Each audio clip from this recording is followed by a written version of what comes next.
And if you guys would, if you got telephones, if you could turn them on silent, I'd appreciate that, uh, and everything. And, what we're gonna do today is Pastor Drury's gonna give a service, and then I'm gonna come back up here and direct a couple things. And for time's sake, if anybody would like to say anything, you're more than welcome to come up. But we're going to try to do this at the maximum, a 45-minute time frame, and I hope you can appreciate that, because we got a lot of women back there that cooked a good meal for us, you know. And if you never ate here down at my Legion, now look at me. All right, and everything. So I'm going to limit people that want to talk to 2 minutes at the most, okay, and everything. And then there's going to be time afterwards. We're going to have a meal. At this time, before I introduce Pastor Drury, Scott, we got a little slideshow that I would like to play, and it's kind of hard to hear, but if you guys can just pay attention to TV, and I know it's kind of hard to see from over there. But go ahead, key it up, Scott. Of course.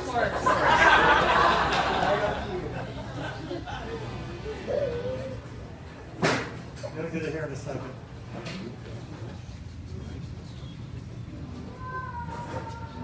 Oh. I love technical challenges.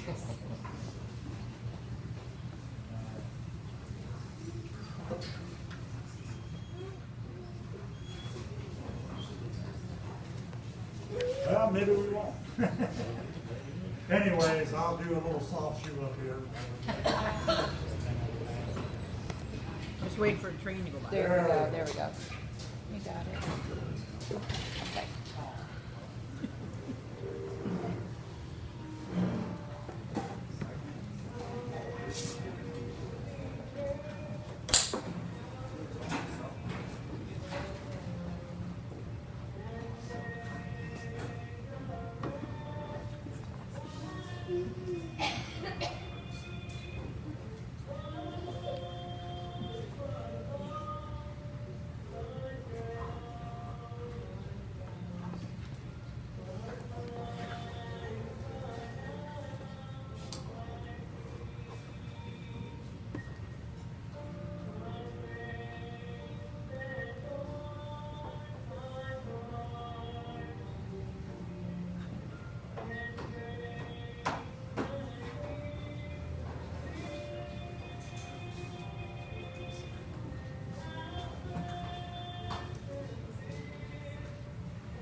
All right, at this time, I'd like to bring my pastor up, who did get to spend some time with my daughter Jennifer, or Jimbo, as a lot of you call her, and everything, and I just appreciate, once again, you guys coming today.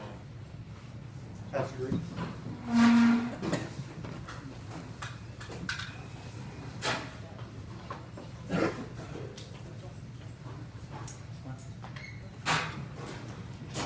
Everything, there is a season, a time for every activity under heaven, a time to be born and a time to die, a time to plant and a time to harvest, a time to kill and a time to heal, a time to tear down and a time to build up, a time to cry and a time to laugh, a time to grieve and a time to dance, a time to scatter stones and a time to gather stones, a time to embrace and a time to turn away, a time to search and a time to quit searching, a time to keep and a time to throw away, a time to tear and a time to mend, a time to be quiet and a time to speak, a time to love, a time to hate, a time for war, and a time for peace. What do people really get for all their hard work? I have seen the burden God has placed on all of us. Yet God has made everything beautiful for its time. He has planted eternity in the human heart. But even so, people cannot see the whole scope of God's work from beginning to end. So I concluded there is nothing better than to be happy and enjoy ourselves as long as we can. And people should eat and drink and enjoy the fruits of their labor, for these are the gifts of God. And I know that whatever God does is final. Nothing can be added or taken from it. God's purpose is that people should fear him. What is happening now has happened before, and what will happen in the future has happened before. Because time, God makes the same things happen over and over again. From Ecclesiastes 3. In my time of getting to know Jennifer, from visiting in the hospital to visiting at her home, she was a woman. You know what? I'm going to change that. She is a woman because she is here with us, right? She remains in our hearts. She remains in our thoughts, and she will always be a part of who we are. You are here today because she touched your life. So we're going to say is. But this passage of Scripture that I want to hit is this part. I'm going to read again. Yet God has made everything beautiful for its time. Jennifer, more than anybody that I can think of, made everyone understand how they were beautiful. You are beautiful and you are special. And I'm sure every one of us, Jack won't let us, but if we would take time, if we would all take time, you would be able to say, Jennifer gave me this compliment. Jennifer encouraged me in this way. Jennifer loved me in this way. The picture up here of her smile is amazing. Jack had not picked the picture yet when we sat down to talk, and that is the perfect picture to remember her. Remember her like that. Remember that when you think of Jennifer. Jennifer Ball, age 44, struggled for 2+ years with a horrible illness that we humans, we can't even pretend to understand it. It isn't fair, and it hurts so many. But we are here today to celebrate her beautiful life, a life well lived. Someone who taught so well how to love and accept people for who they are and where they are. Many of you responded to her Facebook page stating that you learned this from her, to accept people for who they are and where they are. In fact, as Jack read some of the messages and Cammie was reading some of the messages, they commented over and over. Many of you said that about Jennifer. She met people where they were, no judgment, just love. She gave compliments freely, telling people what she thought. She saw the beauty in people. And while people are born every day, people die every day, but today is different because it's personal. It's touched our hearts. Right now, she's gone, and we have 2 questions to ask because of that. What will life be like without seeing Jennifer? And what does this mean for the rest of my life? Well, take the challenge seriously to not let her be forgotten. Talk about her. Share with those 2 little boys who their grandma was. Share what she had to offer. Jennifer will be missed. Her life had meaning. She mattered, and she continues to be loved. Jennifer had a contagious soul. I found myself in the times I got to spend with her just happy. I was happy. She loved life. She loved people. She loved experiences. She talked about everything that she did, and she lived so well. 3 weeks ago, I had the opportunity to sit down with her on a Friday in the afternoon, and it was just her and I sitting at a dining room table. And I want to share with you some of the things she told me just 3 weeks ago yesterday. The first one, I've already apologized to Jimmy because I'm going to tell the story, but it's from Jennifer's perspective, and if I get it wrong, that's too bad. This is what she told me. When the first grandson was a part of your life, Jennifer remembers a moment where they were sitting in the same room, and she saw how Jimmy was looking at this beautiful baby boy. And she said something along the lines of, "I see how much you love your son." And he responded, "Yes, Mom, I never knew you could love someone so much." And then Jennifer said, "Well, then I hope you understand how much I love you." To which he responded, "Mom, I'm sorry I was an asshole growing up."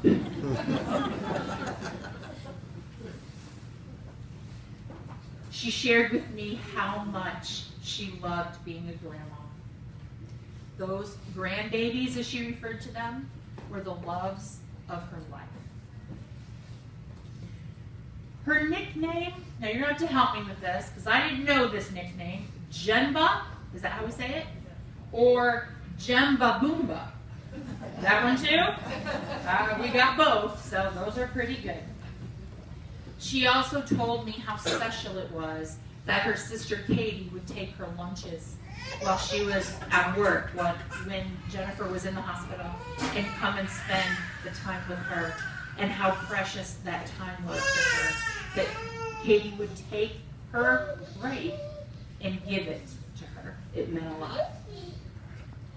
She also told me how much she loved each of her parents, and what a blessing that during her illness, she was able to live with each one of them at different times. You, her parents, you know, we have this misbelief in this world that you're a parent, and then when the kids are 18, you're done. Well, that's not true. You're a parent forever when you're a parent. You, her parents, cared for her when she came into this world and as she left this world. And she was grateful. She explained to me that Cammie was not her stepmom, but her bonus mom. I love that. I've already told my stepdad he's no longer my stepdad, he's my bonus dad. JD, where did JD go? He was somewhere over there. He's okay. She said how much she missed you and wanted so much for you to be in that same room, but knew you were doing what you were supposed to be doing. But she loves you so much, so much. Her community was so important to her. She spoke highly of her friends, and here's what she said. They're not just my friends, they're my chosen family. Her nurses often called her their favorite patient, and if they forgot that, she reminded them that she was the favorite patient. Last summer, she spent a month traveling. I'm a little jealous of this trip. Traveling along Lake Michigan, through Michigan and Wisconsin. And she shared with me that on this trip, she found peace. She called it her journey of peace. She loved animals, horses, dogs, cats, especially. She named, I guess there were 30-ish barn cats, and every one of them she identified with a name. As I was ready to leave, I said to her, Jen, is there anything you need from me? Is there anything I can do for you? And she said, yes, there is.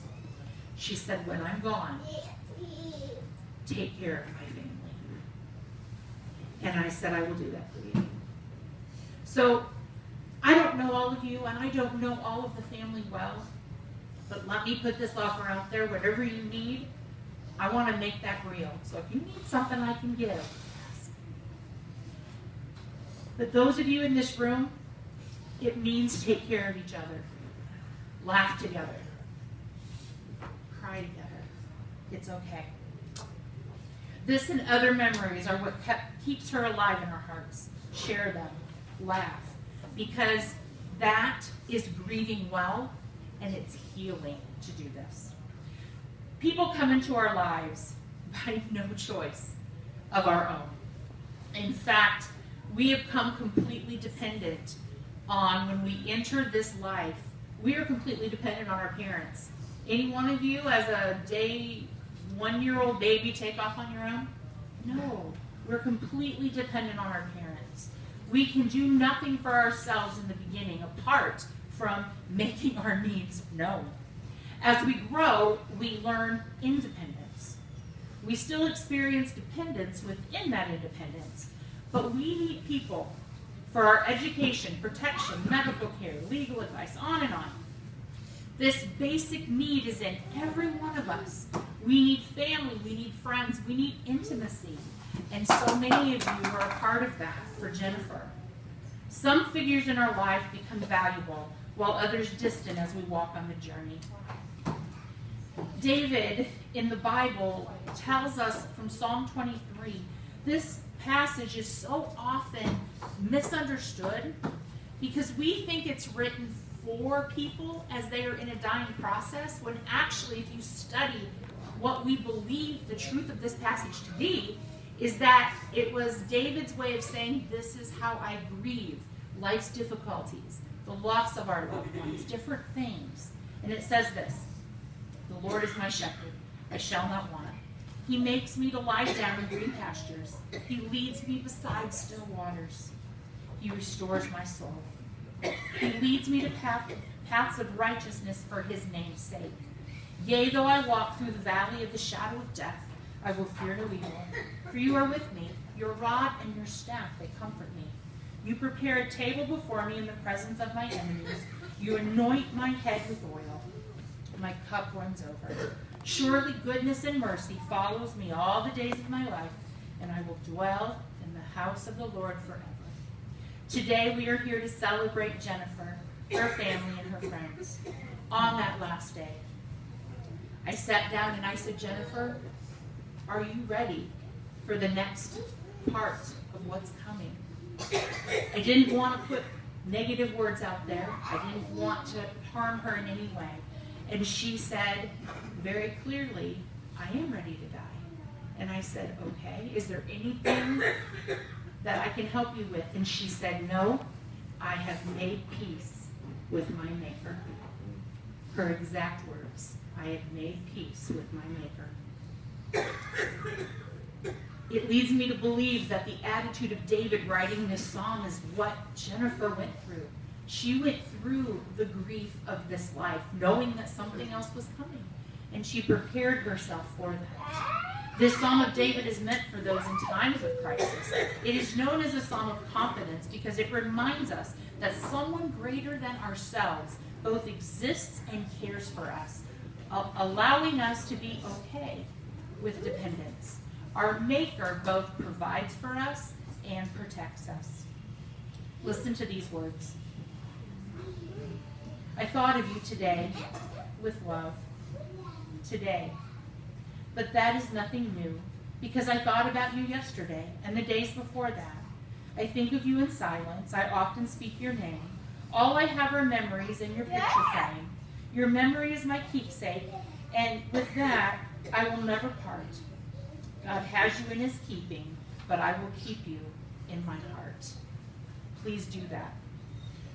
I want to finish up by sharing. Cammie brought out a whole stack of Jennifer's favorite t-shirts. And I'm just going to read you a few of the favorite. You know what I'm talking about. I'm going to read the appropriate ones. How's that? I'll just say. The ones I can share with you today. And I saved the last one. The last one is my personal favorite, and I'll tell you what, it's in my Amazon cart right now. I'm going to own this t-shirt. Grandma since 2015. Think you're crazy? Great. When you get there, look me up and I'll show you around. Alcatraz Psycho Ward Outpatient. The lake is calling me. I must go. Who are these kids and why are they calling me mom? Grandchildren are the reward you get for not strangling your teenagers. You're just jealous because the voices are talking to me and not you. And here's the one that's waiting in my Amazon cart. It will be mine. Cleverly disguised as a responsible adult.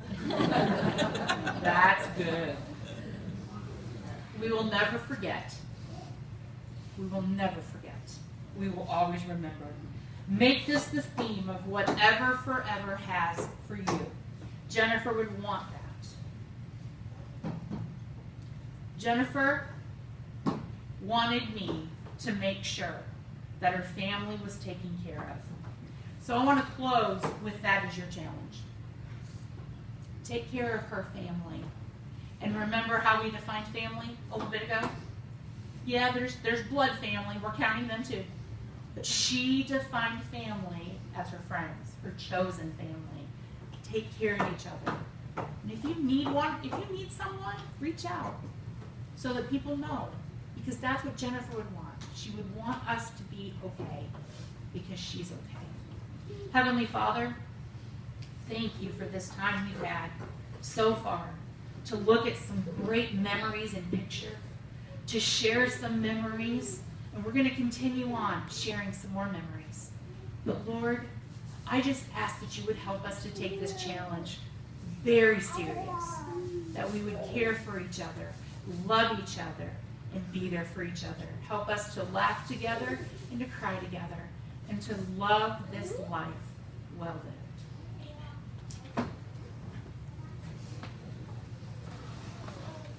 Amen.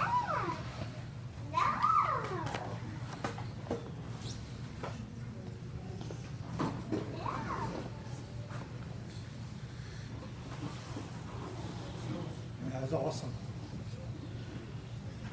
Anyways,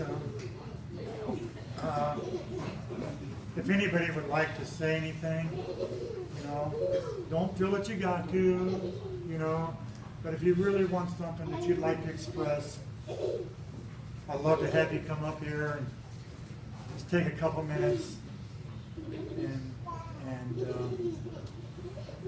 just do that. Anybody? Bonnie?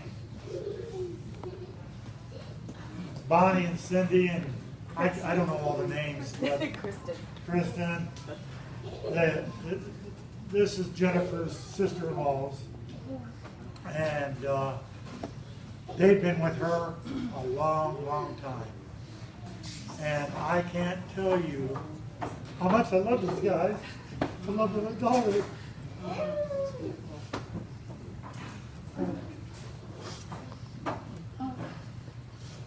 Well, as Jack said, we're sister-in-laws, but we never looked at each other that way. We've always been sisters. But the love that we have for Jennifer and for Jen, his family, and for JD, I can't express how deep that goes and how much we appreciate the life that we've had with them. But I do want to tell you a story. Something that happened last year. And, you know, as you said, she traveled a lot.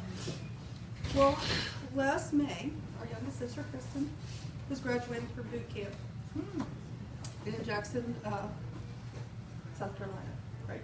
Okay. And so we decided that the rest of us, Cindy and Jennifer, myself, and our husbands, would take a vacation out of it. So we went to Hilton Head. Nice. Yeah, it was wonderful, and we stayed there for a week, and we had the best time. But I want to tell you, as we had all expressed, that this is a celebration of life, of her life. And one day we were down on the beach, and Jennifer didn't want to swim in the water because she couldn't see the bottom. So we were out, the rest of us were out there swimming, and she's wading around on the beach and playing in the sand. And we heard her say, "Oh, I have life in my hands." And of course, we're all swimming, and we thought maybe she had one too many Mai Tais.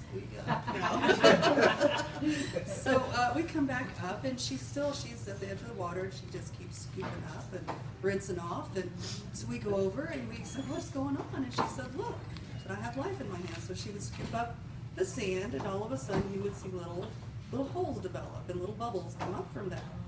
So we all started doing it too. And sure enough, there were little clams. You would scoop them up. They would be on top of the water, and they were teeny tiny, and they would fight their way to the bottom of the sand. So Jennifer was truly holding life in her hands, the way she did every single day. And that's how we all know her, and that's how we will all remember her. Yes. She held life in her hands, and she was light. She is light. She's the bright light that will help lead us going forward. And she'll always be with us. That's beautiful. We've known Jennifer since she was 16. She was small when she was gone, and she was small back then. She was just small. And if you've seen some of the pictures of the white man, really white man with the red afro, that's our brother. When we met her, she came walking up with Jason, and Jason's 6'3". I said, "Honey, how tall are you?" She says, "I'm 4'12". I said, "You mean you're 5 foot?" She said, "I'm 4'12". She was always just this small, tiny thing, but packed with so much energy. And she never wanted anybody upset, and she didn't feel like getting mad was going to solve anything. It doesn't. It's already past. Whatever made you mad is already behind you anyway. You can't do anything about it. So she was that kind of person, and kept you positive. And I came here today thinking that we're saying goodbye to Jennifer, but we're not, because we get to say hello to everyone she lives on through. There you go. But we're going to miss her so much. And I'm so happy we got to spend the time with her this past summer. We took her on 2 trips. It was the greatest thing. We had so much fun. I'd never even taken a vacation before. So I get to take my first vacation with Jennifer.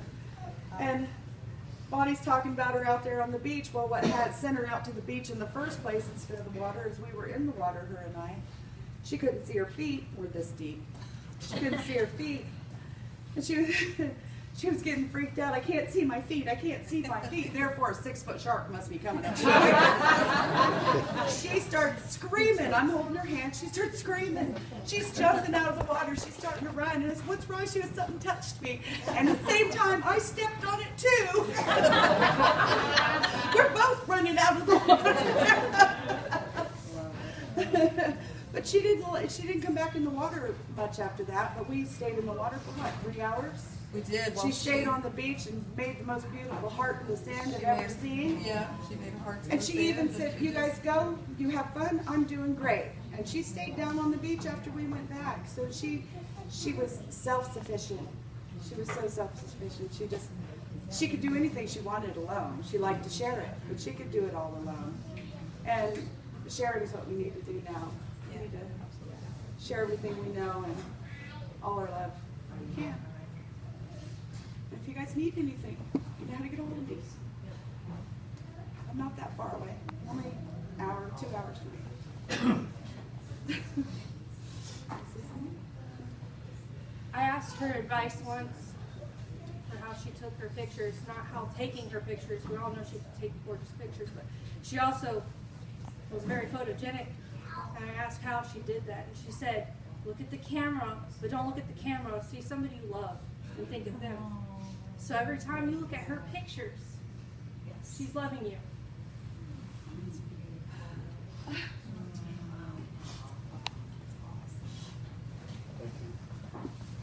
These ladies drove up to her house several times in the last few months. Bonnie spent the night and everything, and they loved Jennifer. The whole family. You know, I've learned something. Would anybody else like to say anything? That's okay. Oh. All right. Get your Kleenexes ready. Give her her 2-minute warning. This is Jennifer's little sister, my daughter Katie, and another amazing woman. You can't do that. No way. Well, I did. My brother's not here, as you all know. He's actually in Utah right now. He really wanted to be here, even last week, when it was probably one of the darkest times. But as Dad just said, I'm the little sister, but he always liked to make Jennifer know that she was actually the little sister because he's 6'2" and she's 4'12" and so I promised Jesse I would mention that.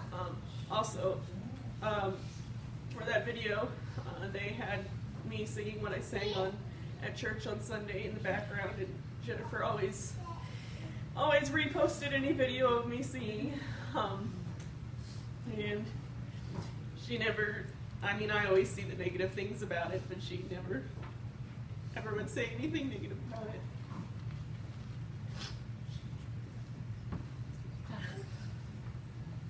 it. And I just remember that last day, she wasn't really with it at all. She never actually responded to any of us, but she was having a hard time breathing when I got there, and I just sang Sanctuary to her, and it seemed to calm her down, and she was able to breathe again a lot easier. And it just made me feel good, I guess, that she was still there to listen. She could still hear. So she heard everything we said up to that last moment. And she was loved. She was very loved.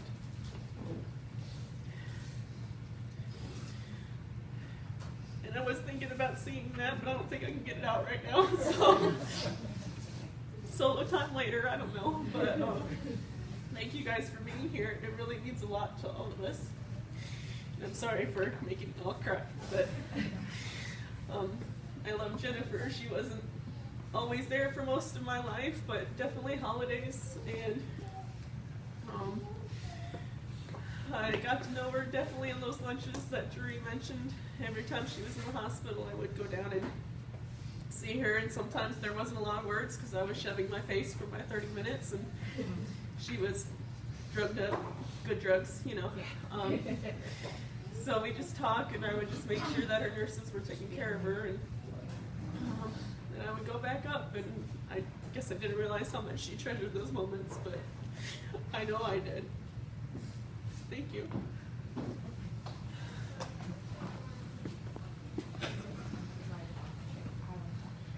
Of course, my wife wants to say something. I can. Okay, so Jennifer came to live with us when she was 13, and I was pregnant for Jesse, our son. And I don't think she called me her bonus mom then. I was the stepmother, and Jack would always say she's the wicked stepmother, you know, would tell her what to do or whatever. But just recently, like in the last 5 years, she started calling me her bonus mom, and even when the people from Alex came, the guy came to do the oxygen, he was putting the stuff in the room for her, and she didn't really need it, but it was there just in case, and it was like a week, I think, before she passed, and he said, you know, you need to sign the paper, and so I'm like, okay, I'll sign the paper, and he said, well, you need to put your relationship on there, and she's like, bonus mom! I was like, I think I have to put stepmom on the paper. It was cute, so that's all I have. Anybody else?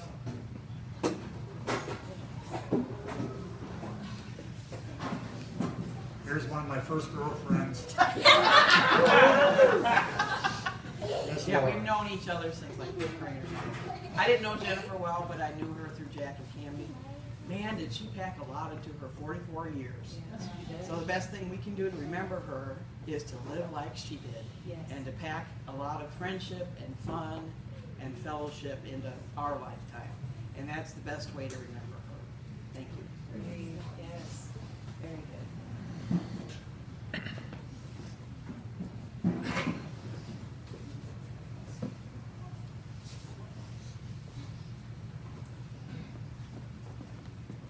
So I guess the first thing I want to say is if everybody would take a look around the room and see the diversity in this room, Jennifer created that. She did. You know, That's beautiful. we might not be sharing food together otherwise, but Jennifer made that possible. So I think that speaks volumes. We all of us over there, are her friends. You might have heard her talk about the outside in. We've been friends for 20 years. Some of us, it seems like 50. But ups and downs and ins and outs of friendship is just like a family. And she was always the spirited one of the family, you know.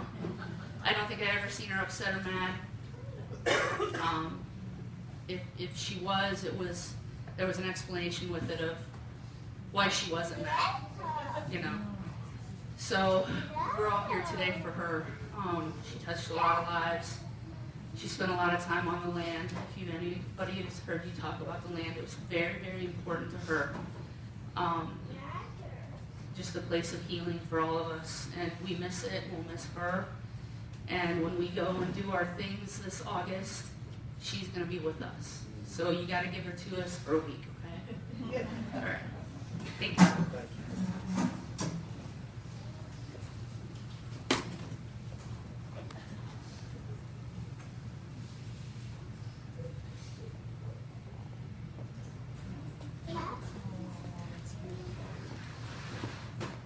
I just met her. This summer. We happened to be camping next to her, and she told us that one of the things on her bucket list was to go kayaking, and we happened to have kayaks. So we made that happen. Look at her beauty. So beautiful. And just this morning, just there it is. Just this morning, this popped up on my Facebook page. I love it when you meet an angel on earth and they have no idea that's what they are. A human angel, an angel covered in skin. They are the best kinds of humans to know. As your eyes widen, as you evolve, and your soul is receptive, you will encounter and recognize these angels on earth more and more. I'm convinced. I just met her and she touched my soul so deeply that we were blessed by an angel. This is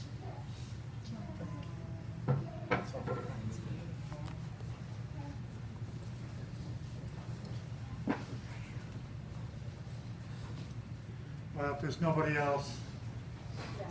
Huh? Oh, come on.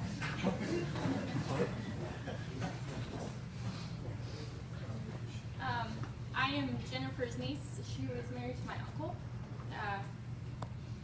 She was a very special woman to me.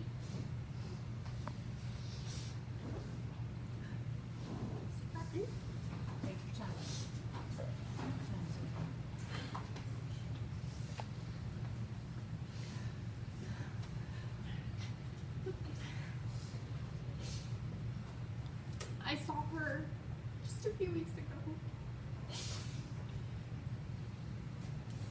And I spent the whole day with her, with my aunt, or my mom, my grandmother, and my sister, and I did my best to keep them the whole day, and I went to tell her goodbye.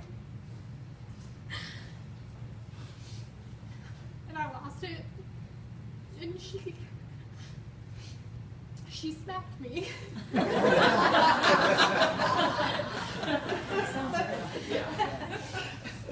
She told me that the one thing that she did was she accepted that we were going to lose her and that she had lived a wonderful life.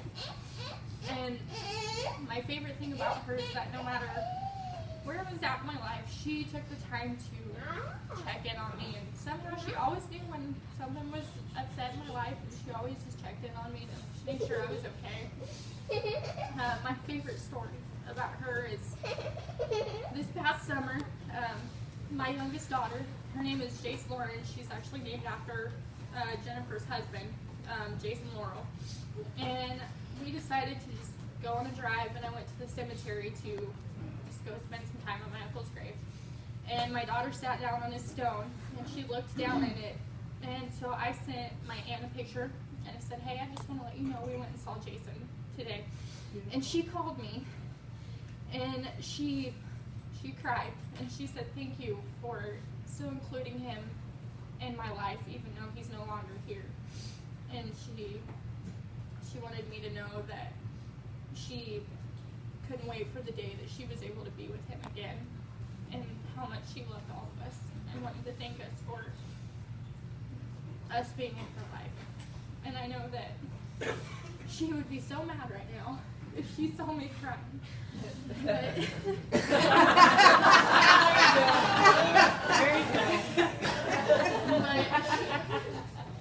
she was just an amazing woman, and I hope that I grow up to continue to grow to be as happy and joyful in life as she was, because there was never a dull moment with her. She always had a smile on her face at the end.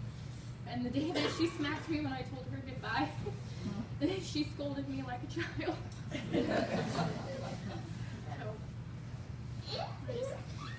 I'm very sorry to you guys, losing her, especially to Jimmy and Dee Dee. You guys been through a lot.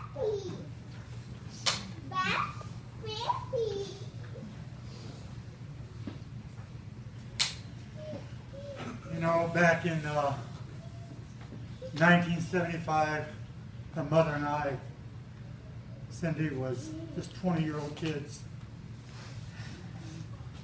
that didn't know what the heck was going on, you know, and thought we knew everything. At least was I did. Cindy told me a lot that I didn't know. But and she was right. But on January 9th, about 8 o'clock, quarter to 9, something like that, a beautiful life changed my life. And, you know, today, parents get to be in there with the mother and see all the stuff that happens when you deliver the baby. I was there with Jenny. I tell you what, he was not a pretty boy. But Cindy was giving birth, and I was in behind the window with blinds, and then they opened up the blinds, and I got to see just a little bit of my daughter. And I thought, man, what am I going to do now? You know? And, you know, Cindy and I went on our different ways, and she got another guy. She got to call Dad, and that's Kevin. And I thank him for helping raising my daughter. I thank both of them. And, you know, I love my daughter, but she was a handful. She was a handful. And everything. But over the last few years, I mean, her mother taught her everything there is to know about horses, and Jennifer just loved horses. Cindy was telling me the story the other day, and I'm not sure if I got it right, but about this horse that was kind of difficult, and Jennifer was on his back, next thing she was on his neck, and she wasn't giving up, you know. And then by the time she got done, that horse didn't listen to nobody but Jennifer, if I'm correct about that. But she was good. She was good at it, and everything. And she, the last couple of years, 3 years, 4 years, she's really taught me what so many emails I got this last couple of weeks have been. I've had so many emails or messages telling me that your daughter taught me how to accept people for where they're at. Now I want to tell you, I was born a redneck, and I still am one. But I've learned a lot. And one of my advices to her when she was 13 years old is, when she was being a smart aleck, not to, you know, if you can't say something nice about somebody, just don't say it. And during this whole last 2 years, when I really got to spend a lot of time with her, I can't tell you how many nurses and doctors and people at the hospital, you know, that had something to do with it, that she found something special about each one of them.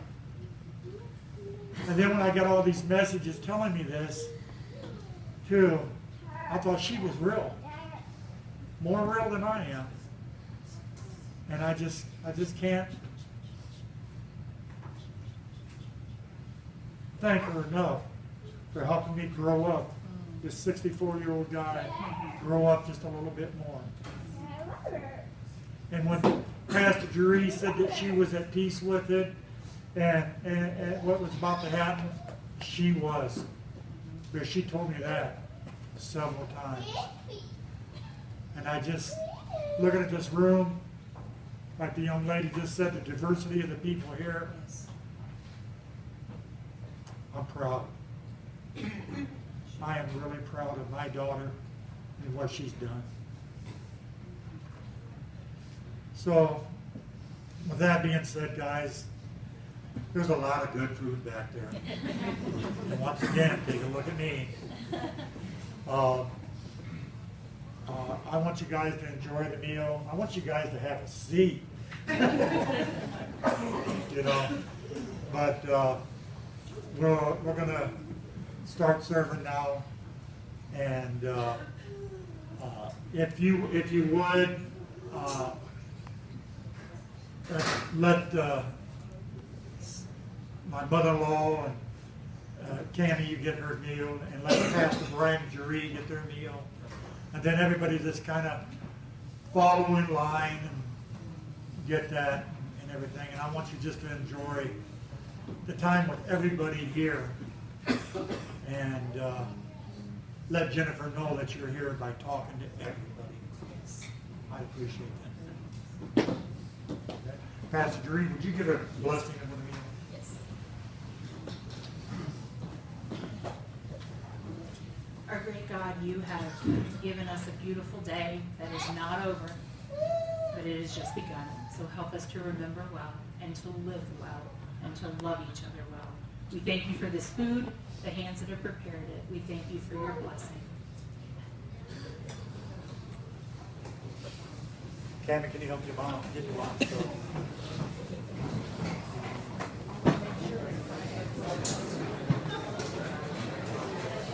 Everybody was trying to guess what I really appreciate that.